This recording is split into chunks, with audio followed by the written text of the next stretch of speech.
La firmeza está en mantenernos fieles a Dios y a su palabra, y en la importancia de congregarnos para exhortarnos los unos a los otros. Nosotros como creyentes cristianos es muy, pero muy fácil cualquier excusa para no hacer las cosas de Dios. El mundo nos llena a nosotros de cualquier excusa, cualquier cosa es más importante que una reunión para Dios, que hacer la voluntad de Dios, que tener en el corazón a Dios. Y para nosotros poder mantenernos firmes, tenemos que ser fieles a Él. Es como cuando uno se inscribe en un gimnasio. La mayoría de ustedes o la mayoría de nosotros, aunque yo tengo exceso de hermosura, nada más. Pero la mayoría de nosotros en el 31 de diciembre, ¿qué hicimos? A lo mejor, ¿no? Digo yo, no. Yo me acuerdo, Gustavo, por ejemplo, ya empezó la dieta, ¿verdad? Para bajar de peso. Y después se inscriben en un gimnasio. Y ahora dicen, vamos a comenzar en el gimnasio. Y ese empuje con una disciplina empieza los 3 días a la semana, supongamos, como Delio. Lunes, miércoles y viernes. A las 5 de la mañana voy al gimnasio. Arranca la primera semana, lunes, miércoles y viernes. La segunda semana, el lunes estoy cansada, ya estoy muy cansada. El miércoles lo dejo más bien para el viernes. Pero ¿quién empieza el viernes? Mejor lo dejamos para el lunes que viene. Y ya estamos en que no vamos al gimnasio. Entonces, uno tiene que ser fiel. Y para ser fiel necesita disciplina. Y para tener disciplina necesitamos ¿qué? Constancia. Y ahí es donde entra esa firmeza. Y si ahora imagínense que todos nosotros nos inscribimos en el gimnasio. Ahora todos nosotros estamos yendo a la misma hora. Y de repente, el día lunes, faltó Trina porque se le quedaron pegadas las sábanas. ¿Qué creen ustedes que va a hacer el resto? ¿Dónde está Trina? Trina, ¿qué pasó, Trina? Te estamos esperando. Trina, te paso buscando. Trina, ¿entienden eso? Esa es la importancia de congregar. Que cuando uno se congrega, nosotros mismos, los hermanos en Cristo, nos exhortamos los unos a los otros. Así que con eso quiero comenzar mi enseñanza. Y fíjense en este detalle. Vamos a Deuteronomios capítulo 7, versículo 1. Y fíjense en esto. Quiero mostrarles esta historia. Y quiero que ustedes vean ciertas cosas. Estos en Deuteronomio, a pesar de lo que la mayoría de las personas no sabe, eran mandamientos del Señor. Nosotros muchas veces decimos que ¿cuántos mandamientos hay? 10. Pero resulta ser que en la palabra de Dios, con el pueblo de Israel, Dios les dio a ellos más de 400 mandamientos. Estos que les voy a poner son algunos de esos mandamientos. Y fíjense lo que dice aquí. Cuando Jehová tu Dios te haya introducido en la tierra en la cual entrarás para tomarla, y haya echado de delante de ti a muchas naciones, al Ateo, al Gergeseo, al Amorreo, al Cananeo, al Fereceo, al Heveo y al Jubeseo. En otras palabras, todo lo que termina en seo. 7 naciones mayores y más poderosas que tú. Y Jehová tu Dios las haya entregado delante de ti y las hayas derrotado, las destruirás del todo. No harás con ellas alianza, ni tendrás de ellas ¿qué? Wow, y uno piensa esto y dice, ¿cómo Dios permitiría esto? ¿Por qué Dios quería que ellos acabaran con todas esas personas? ¿Saben por qué? ¿Se lo han preguntado? ¿No se lo han preguntado? ¿Sí? ¿Se lo han preguntado? Sí. ¿Han obtenido la respuesta? No. Ok. Lo vamos a ver más adelante. Versículo 3. Y no emparentarás con ellas, no darás tu hija a su hijo, ni tomarás a su hija para tu hijo. Y aquí viene la respuesta.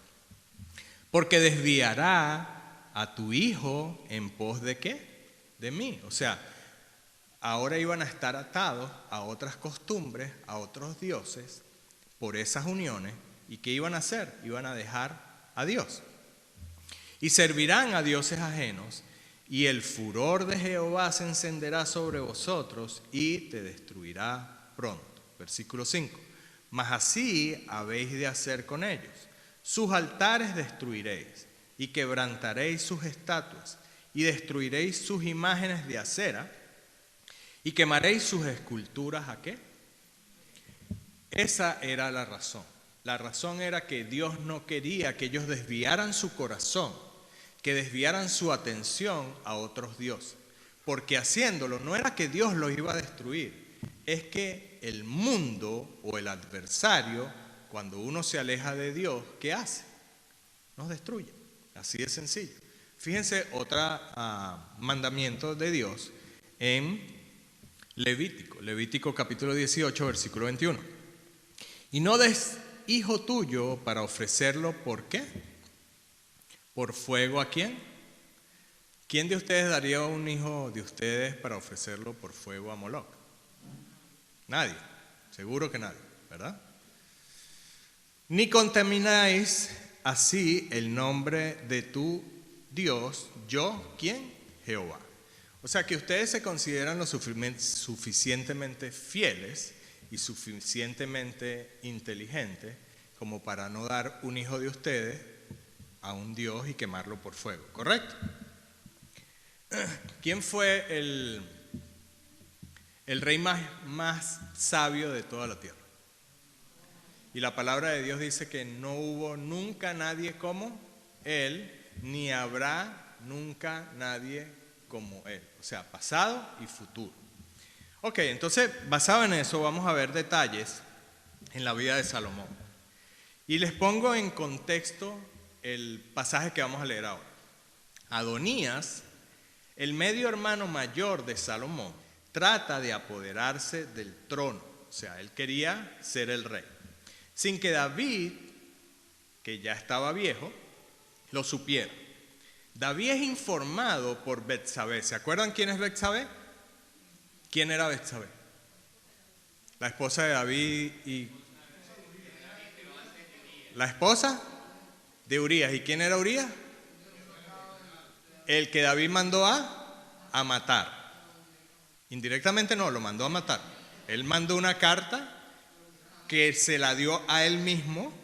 El mismo Urías llevó su sentencia de muerte, se la entregó al capitán. El capitán la abre y lee, y Salomón le dice: cuando la batalla esté más recia, ponlo enfrente y se retira. Eso fue lo que escribió Salomón. Entonces, David. Entonces, ya vamos para allá. Pero ¿cuál es el detalle? Que Urías, que era el esposo de Betsabé, Salomón quería quedarse con ella. David, ¿verdad? David quería quedarse con ella. Manda a matar a su esposo. Ella estaba embarazada cuando eso, no sé si ustedes se acuerdan de eso, ya ella estaba embarazada de un niño de David. David había tenido relaciones con ella porque la vio por una azotea. Ella queda embarazada. Como queda embarazada, manda a traer a Urías de la guerra para ver si tiene algo con la esposa, y él no se da cuenta, y entonces asume el hijo de David como hijo de Urías. Como él se niega porque sus compañeros están en batalla, David lo manda a batalla y lo manda a matar, y se queda entonces con Betsabé. Ese niño primogénito muere y ella queda como esposa de David. ¿Ok?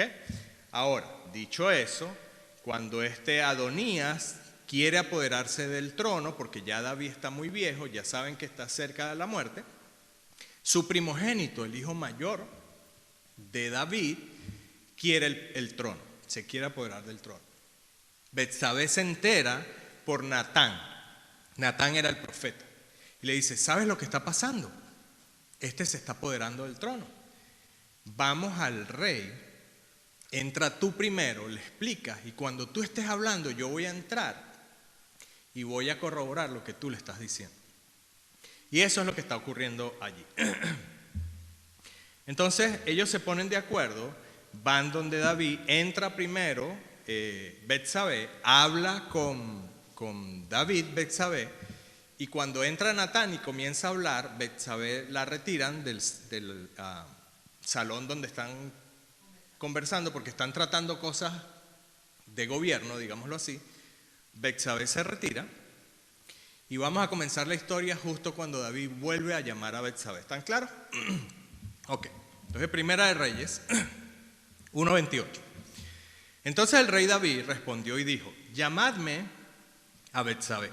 Y ella entró a la presencia del rey y se puso delante del rey. Versículo 29.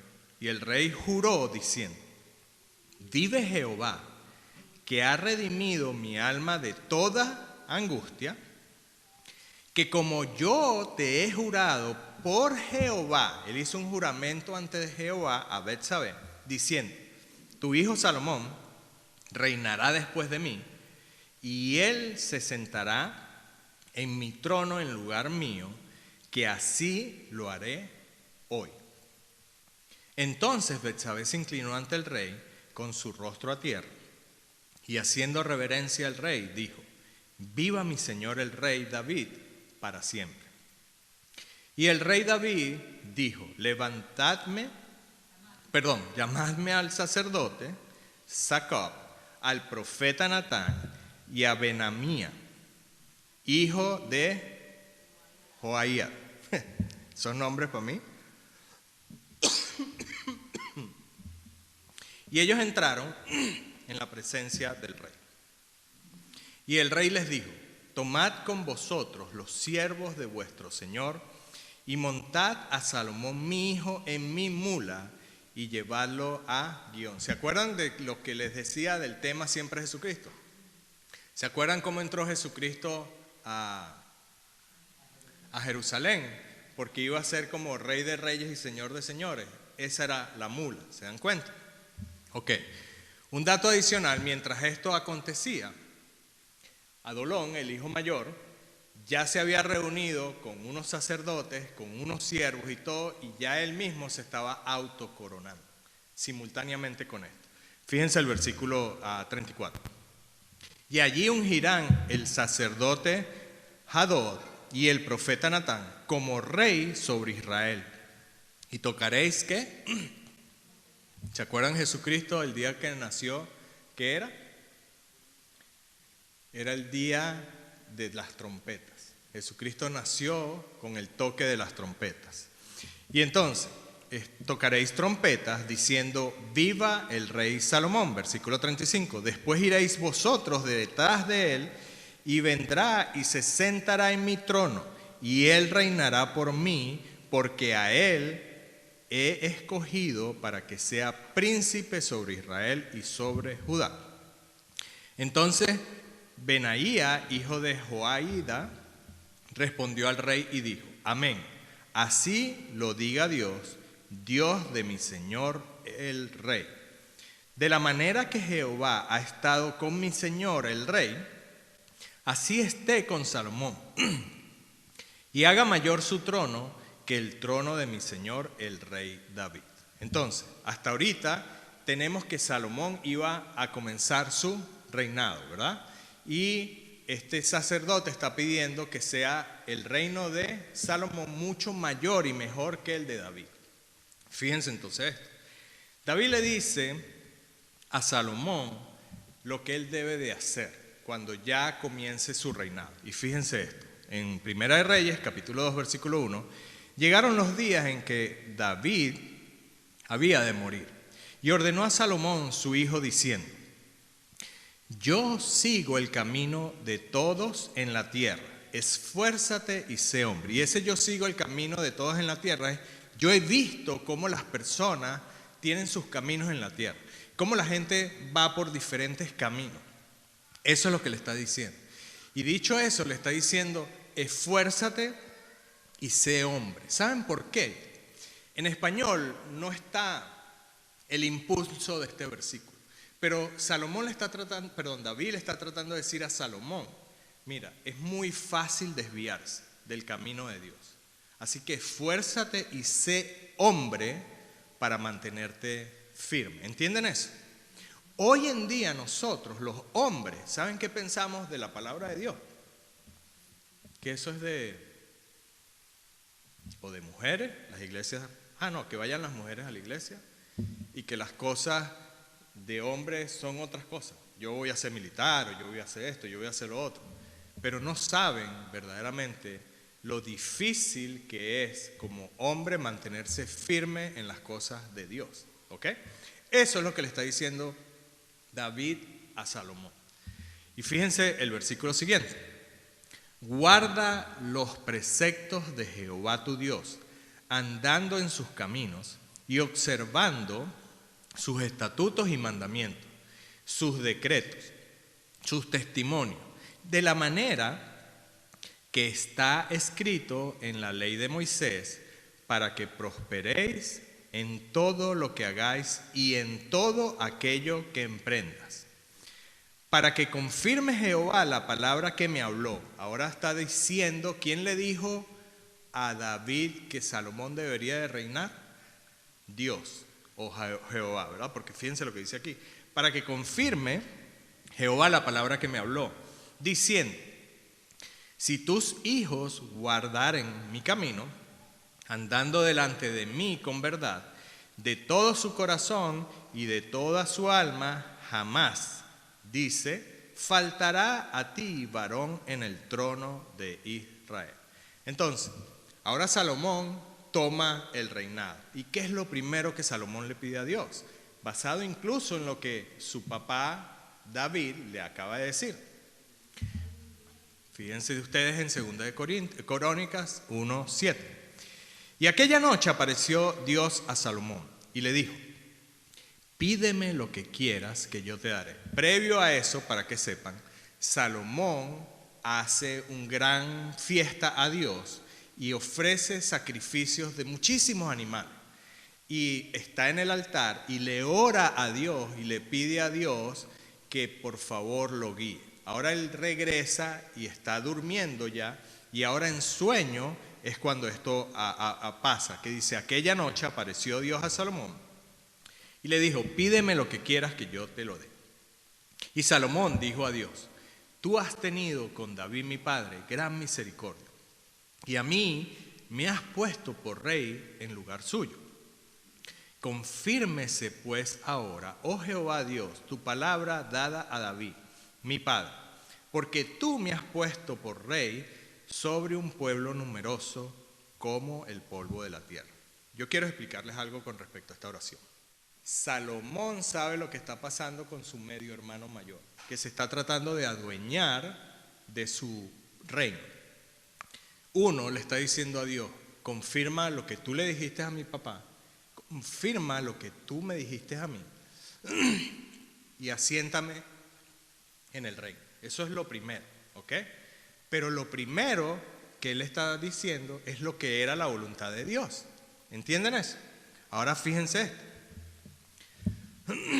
Confírmame pues ahora, oh Dios, Jehová Dios, tu palabra dada a David, mi padre, porque tú me has puesto por rey sobre el pueblo numeroso como el polvo de la tierra.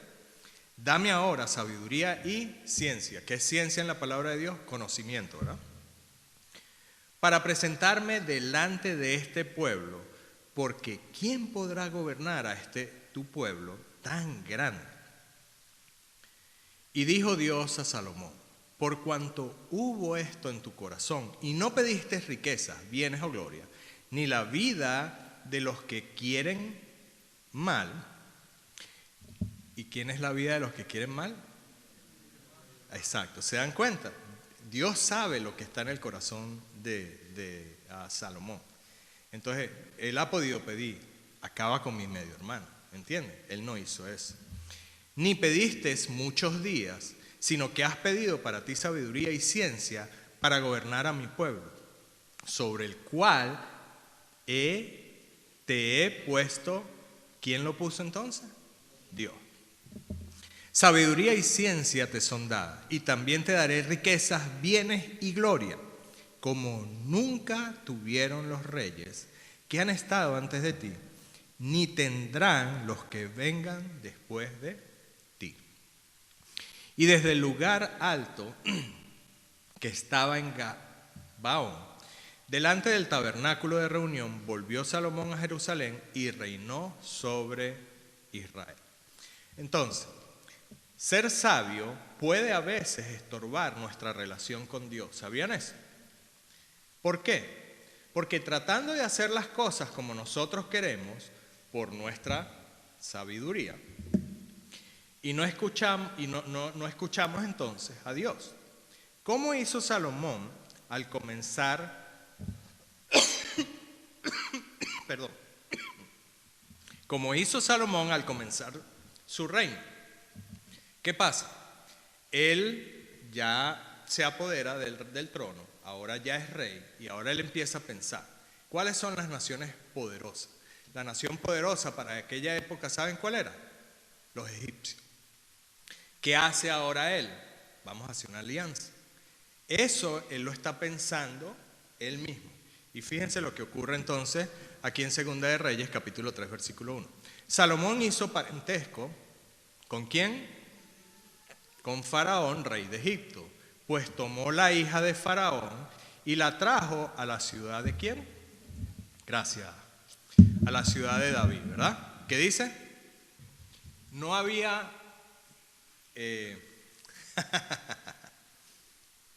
¿Quién me lo va a leer? El segundo libro de Crónicas, capítulo 1. No se preocupe. No había terminado ni el palacio, ni el templo, porque ¿quién construyó el templo? Salomón, perdón. Salomón no había terminado el templo de Dios y ya había obtenido una esposa. ¿De quién? ¿Y qué les había dicho Dios? ¿Se acuerdan los mandamientos que le había puesto? Ok, y Salomón era sabio, ¿verdad? Y le había pedido a Dios sabiduría. Y ahora con esa sabiduría él sabe, mira, una movida estratégica es ¿cuál? Tengo la hija del faraón y ahora Egipto nunca me va a atacar a mí porque mi esposa es la hija del faraón. ¿Se dan cuenta de eso? Pero comienza ¿cómo? Desobedeciendo a Dios. Ahora, ¿cuántas veces David no desobedeció a Dios? Ahí les puse el ejemplo de Betsabé, ¿verdad? El punto es, sí, yo me equivoco, desobedezco a Dios, pero ¿qué ocurre? Si me arrepiento, si ahora, wow, Dios, ¿sabes qué? Me equivoqué. Y de corazón lo hago, Dios me ayuda. El problema es cuando no me arrepiento. Entonces, primer punto, David hace alianza. Fíjense lo que dice, Salomón. Hoy tengo los cables cruzados con David y con Salomón. Pero ustedes entienden. Claro. Bueno, verdad, voy a tener que decir padre e hijo, pero después el otro hijo, el mayor no. Fíjense el 2. Hasta entonces el pueblo sacrificaba en los lugares altos porque no había casa edificada al nombre de Jehová hasta aquellos tiempos. Ahora, ¿qué ocurre con esto? Más allá de eso, desobedeciendo lo que Dios les había dicho o les había mandado a todo el pueblo de Israel, Salomón se hace de la esposa de Faraón. Y una de las cosas que ocurría también es que el corazón de Salomón entonces, con estas alianzas, ¿qué podía pasar? ¿Qué era lo que Dios había advertido? Que se podía desviar ¿a qué? A la adoración de otros dioses, ¿se acuerdan? Ahora, ¿qué relación hay entre esta historia con nosotros? En aquel tiempo adoraban a otros dioses. ¿Qué adoramos nosotros hoy en día? El mundo. ¿Saben qué es una adoración también? El cuerpo físico, ¿saben qué es una adoración? Cuando yo me esmero.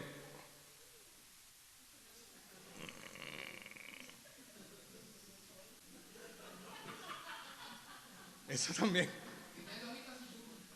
¿Qué? Esa es una de las adoraciones. ¿Saben otra adoración?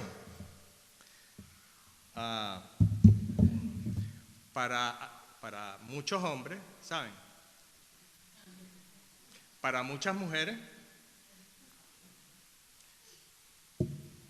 esas son adoraciones. El trabajo, ¿saben qué es otra adoración? Los hijos, el celular, las redes sociales. ¿Cuánto tiempo nosotros le dedicamos a las redes sociales?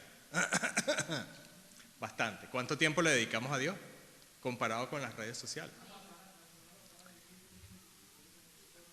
a 10 horas en el teléfono y ¿cuántas horas en la Biblia?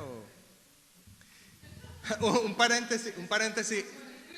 paréntesis con eso. Saben que les comentaba al grupo de coordinadores de un estudio que se hizo en una universidad bien conocida, de las personas cristianas que estudian la palabra de Dios. Se dieron cuenta que las personas que leen o estudian la palabra de Dios de 2 a 3 veces por semana no es mucho el cambio en su vida, a pesar de que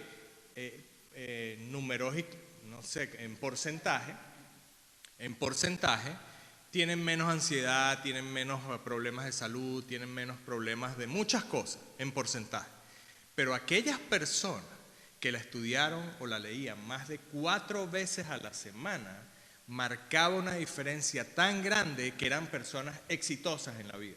Y ahora ese número de personas de éxitos cristianas comparado con el mismo número de personas, en otras palabras, imagínense una población de 10.000 personas, 10.000 cristianos y 5.000 estudian la palabra de Dios más de 4 veces al día, esos 5.000 son exitosos. 10.000 personas que no creen en Dios. El porcentaje de personas exitosas de esas 10.000 era un porcentaje bien pequeño. O sea que la palabra de Dios marcó y marca la diferencia en cada uno de ellos. Ahora, estamos hablando de de Salomón. ¿Y por qué de Salomón? ¿Por qué de Salomón? Porque Salomón escuchó a Dios. Salomón era sabio. Tenía todas las riquezas. Ya para qué desear más si ya lo tenía todo, ¿verdad? O sea, ¿qué más podía él desear? No es como a lo mejor que uno esté deseando, qué sé yo, no sé. Por ahí hay alguien que desearía tener el carro que tiene Druso, qué sé yo, no sé, o la casa que tenga Perencejito, no lo sé, o el bote de fulanito, ¿verdad? Bueno, Salomón no tenía que desear todo eso porque ya él tenía todo, absolutamente todo. Miren esto, Segunda de Reyes 11:1, Primera de Reyes 11:1. Pero el rey Salomón amó, además de la hija de Faraón, a muchas mujeres que extranjeras. ¿Qué le había dicho Dios? Nada de mujeres extranjeras, pero a él le gustaban las mujeres y las extranjeras más por lo visto. A las de Moab, a las de Amón, a las de Edom, a las de Sidón y a las Eteas. O sea, imagínense ustedes, gente de las cuales Jehová había dicho a los hijos de Israel: no os llegaráis a ella, ni ellas se llegarán a vosotros, porque ciertamente harán inclinar vuestro corazón tras sus dioses. Y no dice que a lo mejor, dice ciertamente. A estas pues se juntó Salomón con ¿cómo? Él era amoroso. Ustedes que me dicen a mí, ay, tienes que ser amoroso. No, yo no puedo ser. Miren lo que le pasó a él por ser amoroso. ¿Se dan cuenta? Versículo 3. Y tuvo 700 mujeres reinas, o sea, 700 mujeres reinas. ¿Saben qué significa eso? Esposa. Pero aparte que tenía 700 esposas, quería tener 300 concubinas. ¿Cuántas noches tiene un año? Para él está con una repetida, tenía que pasar ¿cuánto tiempo? No, más 700 más 300 son 1000 y el año tiene que, ok, hagan cálculo. Pero bueno, bueno, fíjense el versículo 4. Y cuando Salomón era ya viejo, sus mujeres ¿qué hicieron? Inclinaron su corazón tras dioses ajenos. Y su corazón no era perfecto por Jehová su Dios, como el corazón de su padre David. Ahora les digo algo. Salomón tenía sabiduría, tenía riqueza, tenía a Dios, ¿verdad? Y aún así no se mantuvo firme. Ahora todos ustedes, cuando yo le pregunté, ¿darían ustedes un niño en sacrificio? No, nosotros no. Y si le hubiera preguntado, ¿ustedes se mantendrían fieles a Dios bajo cualquier circunstancia? Me hubieran dicho, sí, claro, claro que sí. Miren, si David era lo que era, Salomón era lo que era o lo que fue, ¿verdad? Y cayó, ¿ustedes creen que a nosotros no nos pasaría? Nos pasaría. Y nos pasaría aún peor, ¿ok? Pero fíjense este detalle oculto que yo creo que muchos de ustedes no lo saben con respecto a... Ajá, ok. Versículo 5. Porque Salomón siguió a Astores, diosa de los... Ahora la seguía, ¿entienden? Ya no era que la esposa, a él la seguía a esta diosa. ¿A qué más? A Milcom, ídolo abominable de los amonitas, e hizo Salomón lo malo ante los ojos de Jehová, y no siguió cumplidamente a Jehová, como ¿quién lo hizo? David su padre. Entonces edificó Salomón un lugar alto a Quemos. ¿Y saben qué es un lugar alto? Un templo. ¿A quién? A ese Dios, a Quemos, ídolo abominable de Moab, en el monte que está enfrente de Jerusalén, justo enfrente del templo de Dios que hizo Salomón. Edificó un templo, a este Dios. ¿Y a quién más? Ídolo abominable ¿de quién? ¿Saben quién era Moloc? Lo leímos, ¿verdad? Leímos que ese era el dios al que le ofrecían los primogénitos ¿en qué? En sacrificio de fuego. Entonces, les pregunto algo. Si Salomón le hizo un templo a Moloc, ¿qué pasaba en el templo? Ok, ahora, ¿Salomón sacrificó a algún niño de él? Como tú sabes, vamos a leer. Fíjense lo que dice. Así hizo para todas sus mujeres extranjeras, las cuales, ¿qué dice? Quemaban incienso y ofrecían ¿qué? ¿Quiénes eran las mujeres que lo hacían? Sus mujeres de Salomón. O sea que si una de las mujeres de Salomón adoraba a Moloc, ¿qué tenía que hacer ella? Sacrificar a su primogénito en fuego a Moloc.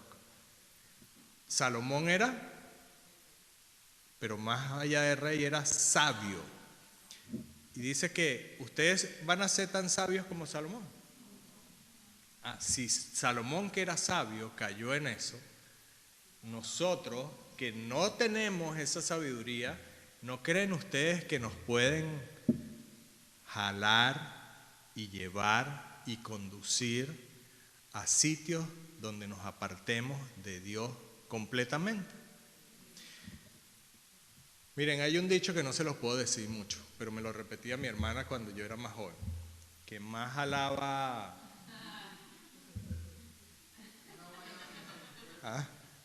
No sé. Yo tampoco. Pero el punto de eso es un cabello, hablan de un cabello, algo, que el cabello jala bastante, no sé. El punto es que muchas veces nuestro corazón sí es desviado por una mujer, o en el caso de una mujer, por un hombre. Pero es que nuestro corazón puede ser desviado por cualquier cosa que idolatremos. Trabajo, niños, teléfono, redes sociales, gimnasio, exceso de hermosura, comida, cualquier cosa nos puede alejar de Dios.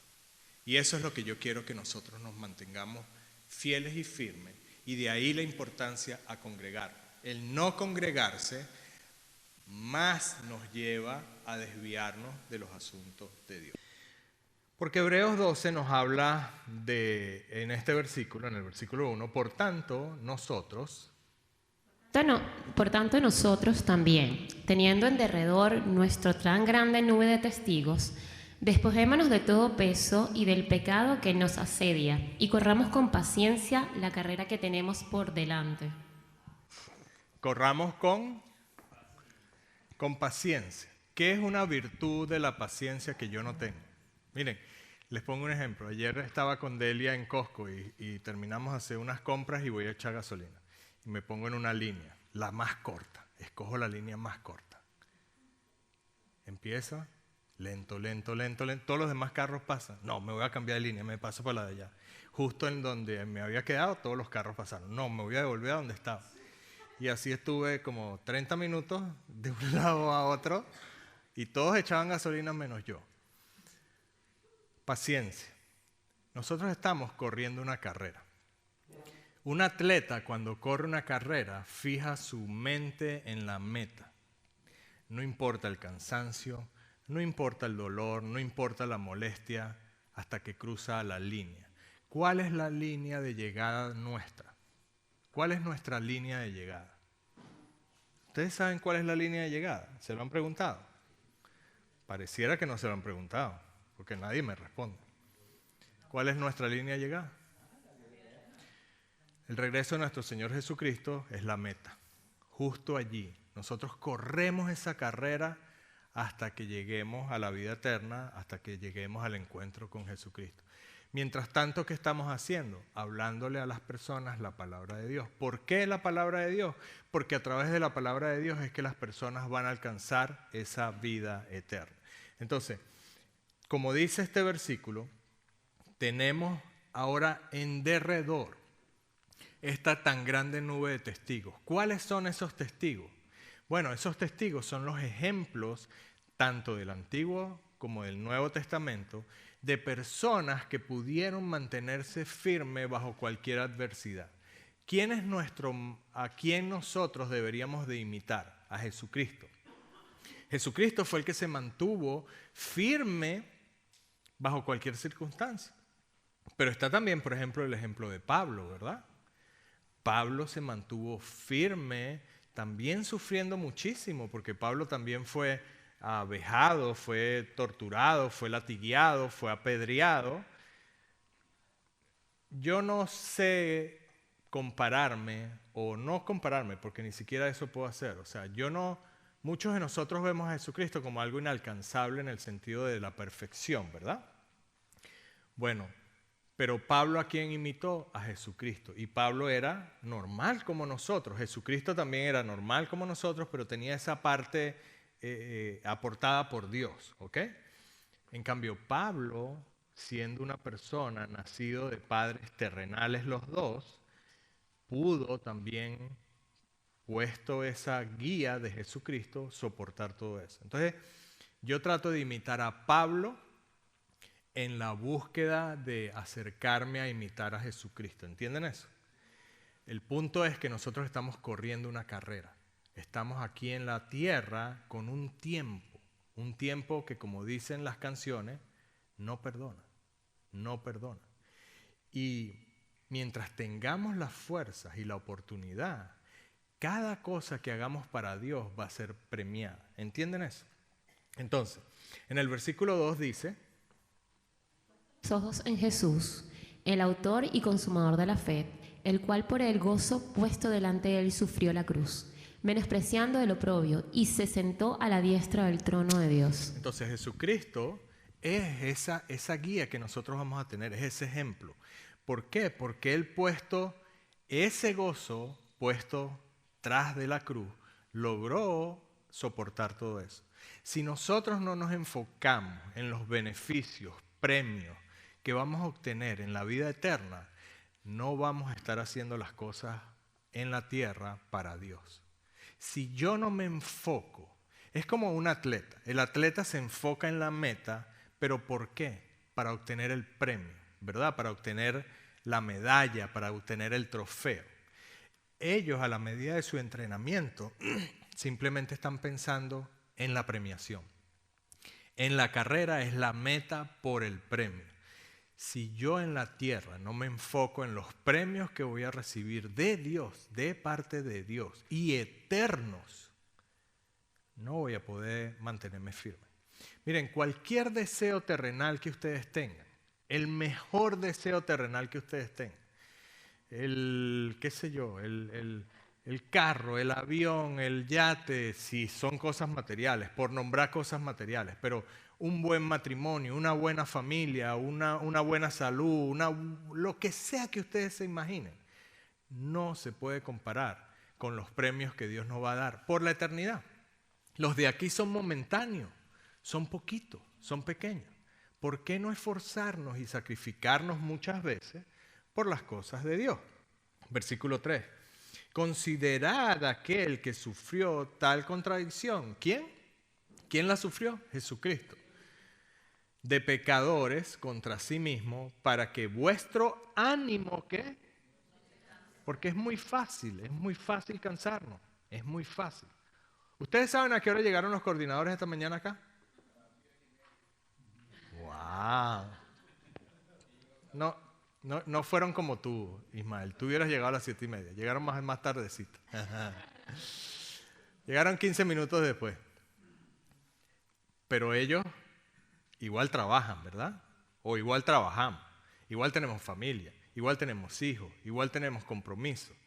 Y aún así es un sacrificio quizás para algunos de ellos el poder llegar aquí a tiempo para organizar todo, ¿correcto?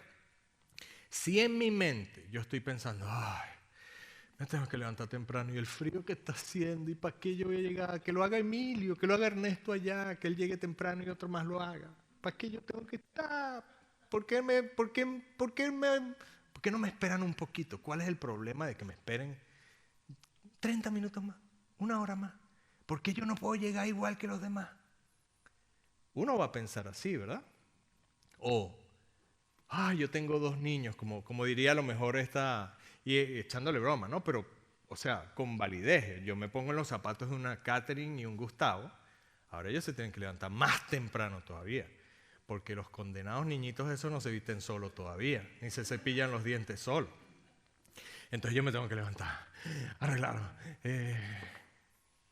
Enzo, ven acá, Enzo, los zapatos, la camisa. Enzo, vamos a llegar tarde. Y si llego tarde ahora, Emilio me va a estar diciendo algo, lo que sea. Porque no tengo la mente puesta ¿en dónde? ¿En dónde no la tengo? En Dios, en la premiación. En que ese sacrificio que yo estoy haciendo, ¿para quién es? Para Dios y por Dios. Siempre tenemos que tener eso en cuenta. Porque de lo contrario, ¿saben qué? No estamos creyendo en Dios. Si yo voy a hacer esto que estoy haciendo ahorita, si yo voy a sacrificar mi tiempo, mi esfuerzo en preparar esta presentación, en hacer el PowerPoint, en la semana estar así, en que a lo mejor un druso se sacrifica en la compañía porque nosotros trabajamos, ¿saben? Como dice la palabra, el que no trabaja o el obrero es digno de su salario, ¿verdad? Entonces, para yo tener un poco de tiempo para la iglesia, alguien más tiene que hacer el trabajo de la compañía. Entonces, Druso se sacrifica, pero si Druso entonces se sacrifica, por decir algo, en la compañía, y él está ahora teniendo mucho trabajo, y ahora se va a poner, es que el condenado ese Emilio lo único que hace es estar ahí en la computadora haciendo el PowerPoint, y ahora yo tengo todo el trabajo, y hasta cuándo yo voy a estar en esto, o lo que sea, ¿entiendes? Porque no tenemos puesto en la mente ¿qué? ¿Qué? Dios y la premiación. ¿Se dan cuenta de eso? ¿Y qué tan fácil es en el mundo que uno se desvíe de eso? Y si lo hago por sacrificio, adivinen qué estoy haciendo, perdiendo el tiempo, porque no voy a tener premiación. Si mi corazón no está puesto ahí, no tengo premiación. Y esa premiación es eterna. ¿Se dan cuenta la diferencia? Es eterna.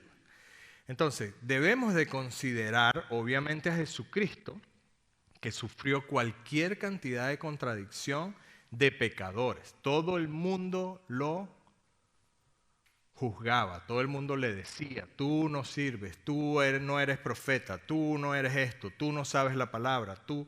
Y aparte de eso, lo mataron, ¿verdad? Si nosotros lo consideramos a él, Y si creemos en Dios, porque el punto también es creer en Dios, porque si no, ¿qué estamos haciendo? Bueno, vamos a tener un club social. Nos reunimos un domingo al mes, la pasamos bonito, cantamos cumpleaños, ¡ay, qué bonito todo! ¡Chao! Y listo, y ya cumplí. Eso no es lo que Dios dice en su palabra. Por lo menos eso no es lo que yo quiero hacer. Versículo en primera de Juan 14:1, ¿qué dice, Rasmari? No se turbe vuestro corazón. Creéis en Dios, creed también en mí. ¿Cómo se turba mi corazón? Cuando no estoy creyendo en Dios y cuando no estoy creyendo en Jesucristo. Porque si yo entonces ahora estoy haciendo mi esfuerzo para las cosas de Dios y mi corazón se está turbando, ¿qué está pasando conmigo? Claro, si se me turba el corazón, estoy pendiente de otras cosas, ¿entienden? Si mi corazón está turbado, no estoy confiando en Dios, no estoy creyendo a Dios. Estoy, cónchale, que esto, que cómo voy a llegar temprano, y estoy turbado en eso, no estoy creyéndole a Dios ni a Jesucristo. Fíjense lo que dice 2 de Corintios, capítulo 4, versículo 3. Pero si nuestro evangelio está aún encubierto, entre los que se pierden está encubierto. Si nosotros no estamos hablando la palabra de Dios, hay personas que no tienen la verdad, no conocen la verdad de la palabra de Dios. Versículo 4. Los cuales el Dios de este siglo cegó el entendimiento de los incrédulos, para que con lo resplandezca la luz del evangelio de la gloria de Cristo, el cual es la imagen de Dios. Este versículo nos da una clave. La mayoría de las personas hoy en día no cree que hay un Dios de este siglo. Esa palabra siglo, entre otras cosas, la tradujeron siglo porque significa era, una era completa. Porque siglo nosotros lo entendemos por 100 años, ¿verdad? Si fueran 100 años, ya esos 100 años ya hubieran pasado, pero no, es de esta era. Y hay un Dios de esta era. Y si se fijan bien, ese Dios está con D minúscula, refiriéndose al adversario. Cada vez que ustedes vean Dios con D minúscula, se refiere al diablo, al adversario. Ese Dios cega el entendimiento de las personas que no creen, como dice ahí, de los incrédulos, para que no les pueda resplandecer la luz del evangelio de gloria de Cristo. Ese es el evangelio que nosotros tenemos que proclamar. Ese es el evangelio que en este versículo y en este contexto nos pide Dios que lo hagamos. Así como Dios le pidió a Salomón, no te juntes con mujeres extrañas de otros extranjeras que desvíen tu corazón. Dios nos pide a nosotros, anuncia el evangelio. No te apartes del evangelio. Sé fiel a mi palabra. Fíjense el versículo 5.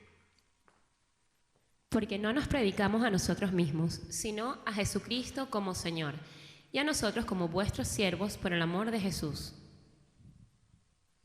Porque Dios, que mandó de las tinieblas resplandeciese la luz, Él es el que resplandeció en nuestros corazones, para la iluminación del conocimiento de la gloria de Dios en la faz de Jesucristo.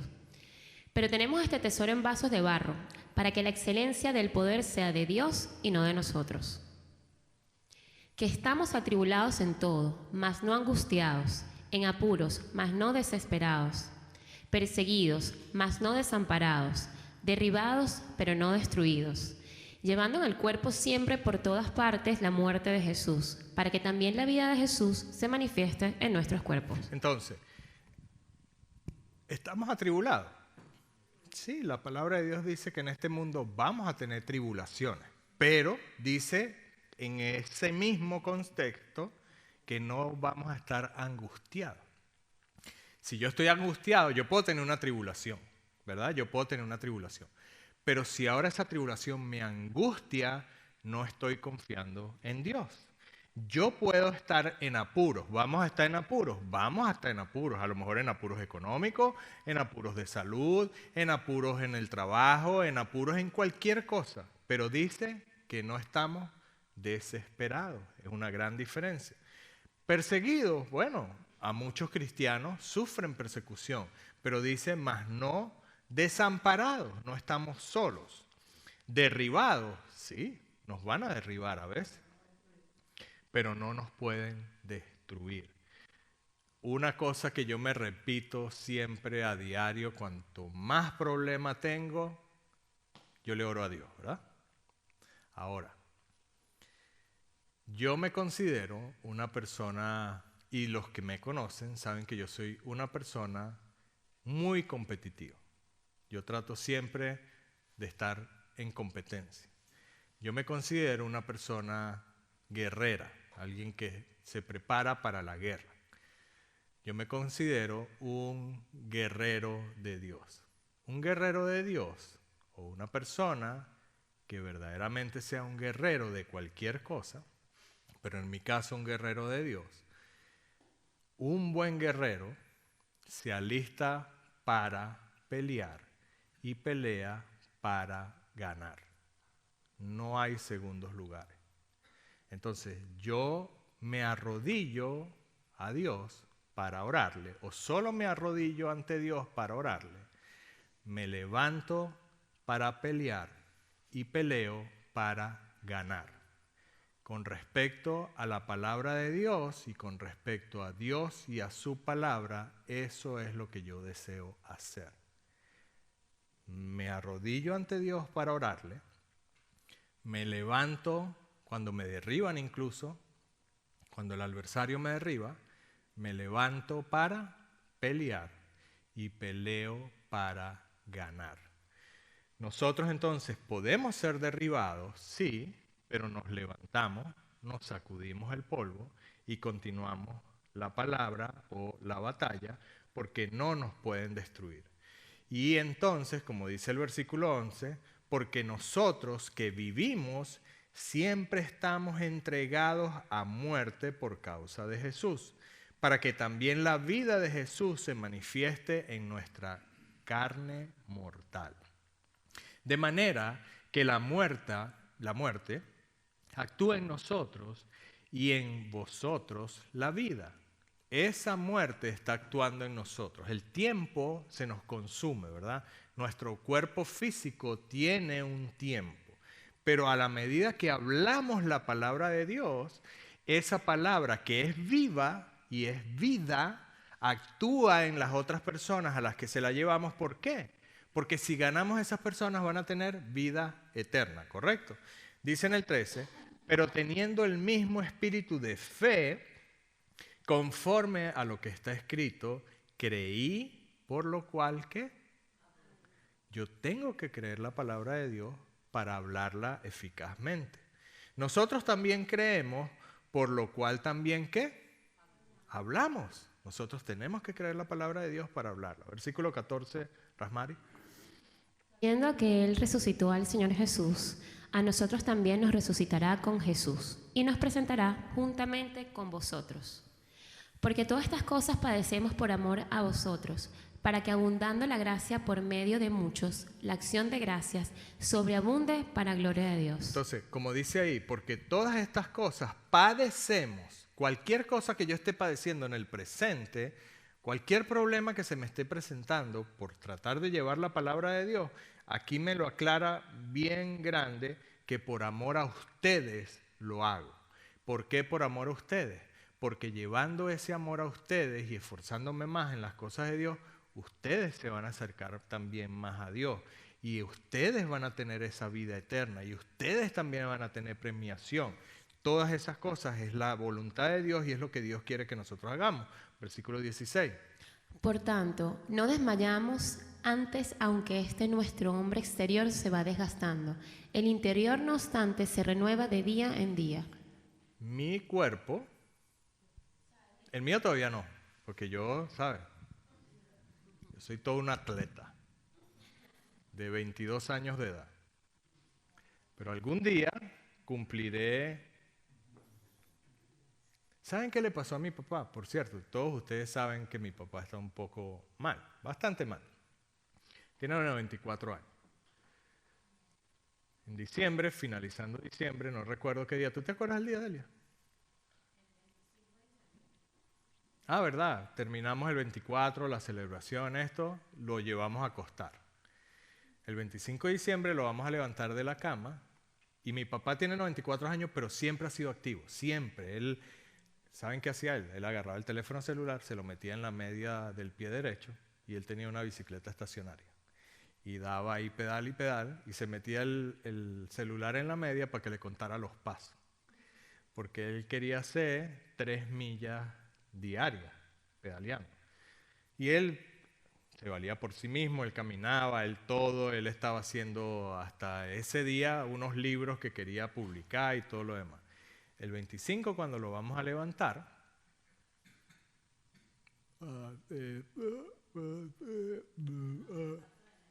el 4, bueno, ok, el 4 de enero.